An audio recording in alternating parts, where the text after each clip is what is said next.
কিছুমানে কৈছে যে 26ত ভোট নিদিওঁ। সি স্পষ্ট কথা, আমি যদি জুবিনক ন্যায় দিব নোৱাৰো আমাক আপোনালোকে কিয় ভোট দিব? মই কৈছো কি, ন্যায় কোনে দিয়ে? কোৰ্টে দিয়ে। কোৰ্টেতো ইলেকশ্যন নেখেলে, কোৰ্টত আৰ্গুমেণ্ট হয়।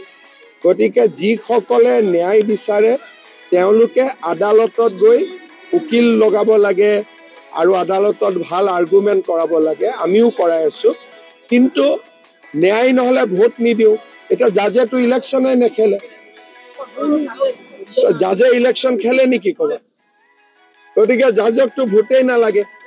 গতিকে এইটো ইছ্যু, ইলেকশ্যন আৰু ন্যায় বেলেগ বস্তু। ইলেকশ্যনটো আমিহে খেলিম, কিন্তু আমিতো ন্যায় দিয়াৰ মালিক নহয়। ন্যায় দিয়াৰ মালিক হ'ল জাজ, আৰু জাজে ইলেকশ্যন নেখেলে।